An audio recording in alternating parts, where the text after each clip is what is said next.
Hey, this is Tyrone Taylor with Junkers101.com, also known as theflipman.com. Today's video, wholesaling houses, where should you start first? But before I get into the video, always when you're watching any of my videos on my Teach Me Flipping channel here on YouTube, always turn on the annotations that they offer here. You can see other information, other videos that I have available on how to get to them. Also, please join me, add me as a friend on Facebook. You can do a search under Ty Taylor, or you can go directly to my page, which is facebook.com/theflipman. Also on Twitter, you can just do a search for the Flipman or Flipping Houses, and the direct link is twitter.com/theflipman. But definitely, obviously, I still offer all of my courses, or options on my course and mentorship. If you haven't figured out by now, as the date of this video, I have over 50 plus videos. I basically give the information away. What you're paying for is me to actually walk you through deals, which can, I guess, be very important to your success. If you have someone, a mentor, a coach, to actually troubleshoot issues that you may not be able to resolve at this point in your real estate investing career. But on with the actual tip. This is a question that I get asked often through email, by phone, text message. What should I do first? And a large part of that is, where should I start first, as far as what area should I target? Should I target my actual area, the area that I live in, as far as locally? Should I try to go online and target other markets in different states or other part of my particular state or different cities? And I'm going to always push anyone that listens to me to start in your own backyard first, because that's what you're familiar with. That's what you can get a grasp on. It's going to be less expensive to start in your own backyard than to try to do virtual wholesaling, which that does work, but you do have to have a budget and the resources in place and a great understanding of the business in order for it to work. I would suggest anyone to start in their own market, make some money, and then if they want to expand outside of their market, then do so. All markets are different, but this stuff works in all markets. If you have people that live in houses, which they're either paying rent or paying a mortgage, this stuff works in your market. That's it. Just to give an example, if this is what I would do, and this is the way you'll hopefully understand what I'm trying to convey here, is that if I was just dropped into just one particular city that I have no familiarity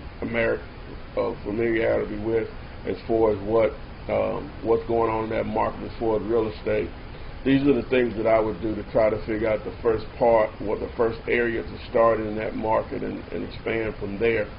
We'll just choose a city. We'll just say Chicago.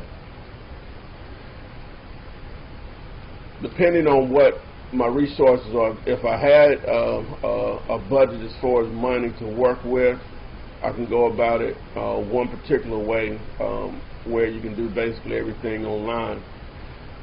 RealQuest.com would be the service that I would seek out to provide me the information platform to try to evaluate that market and what area I think may be the best area to start in. What I would do, I would tap into their custom search feature and try to determine where the most recent absentee transactions have occurred in a particular market. What absentee means, if you're not familiar with the term, it simply means that someone owns a piece of real estate, but they don't live in it, or they don't. When I say piece of real estate, I mean a single family house. You can only have one homestead for the most part. So they own the property. They can live either within that market, outside the state, or just they don't live in the property. When it's all said and done, they own it, but they don't live in it. So what I would do is I would look at the last 3 to 6 months of transactions as far as absentee owner, which it will actually break it down for you as those transactions or those actual sales and I would take a map of my city, which includes zip codes on that particular map, and break my city down into maybe like anywhere from 5 to 10 segments, depending on how large the city is. And in that first segment, all the zip codes that fit in that segment, I would plug them into RealQuest, absentee owners, single-family residents, and the sales range as far as the date, 90 days to maybe 180 days. And I'll just see which area has the most transactions. What that will do for me is that will identify where investors are spending the most, where most investors in that market are spending the most money. The reason that you will know that they're investors, because why would someone, for the most part, not all in all situations, but for the most part, why would someone recently buy a property and have it coded with the county as absentee if it wasn't an investment property? There are some other reasons, but for the most part, those are going to be investors. So that's the area that I would target. Now, I'm a big bandit sign guy, but if I'm going to do everything online, I would probably go with the postcard marketing campaign to target those areas of individuals that as far as zip codes of properties I want to send out postcards basically saying I pay cash for houses, blah, blah, blah, my phone number and website.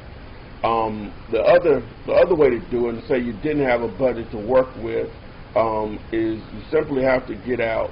And as I said, I'm a big bandit sign guy. Anyone that's watched any number of my videos, they'll understand that. You get out and actually drive those neighborhoods. You got to get outside of your comfort zone. I'm going to repeat, you got to get outside of your comfort zone. Drive your city, drive your metropolitan area to see where do you see bandit signs. Only thing you're looking for is what's working. These guys are not spending their money and time putting out these signs that they're not working. I've tried everything: bandit signs, postcards, TV, radio, billboard, internet, newspapers. Nothing works better than bandit sign. That's why I preach so heavily on it, because everyone has a cell phone. It sparks an immediate reaction to something, a piece of real estate that someone is, because they see your sign in traffic. They may not even be thinking about it, and they call to see what you have to offer. But what I would do is I would go into those areas, and that's where I would start doing business to start, because that's the least expensive, most effective way to get your phone ring with motivated sellers. There are a lot of ways to look for deals. You can do probate, on the internet, realtors, expired MLS listings, all that stuff works, but nothing is more refreshing, in my opinion, is when someone is calling you for something that you have to offer, which is basically your services of paying cash for houses as a wholesaler. It doesn't matter where the money comes from your end buyers, people like to say. Only thing the seller cares about, can you close the deal? But whenever someone calls you saying they want to sell their house, you're 50% of the way there. The other 50% is just to negotiate the actual deal, and which will make it work for all parties involved. But this is basically the tip for today.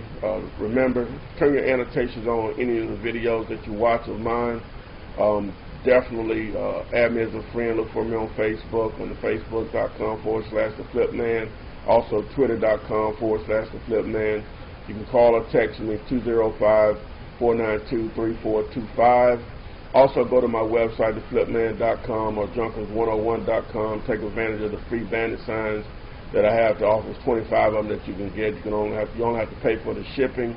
I would use those signs just to simply say cheap houses for sale and your phone number with those 25 free signs.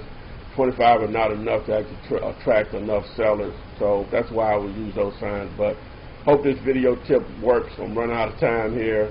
Hope you have a great day. Thanks.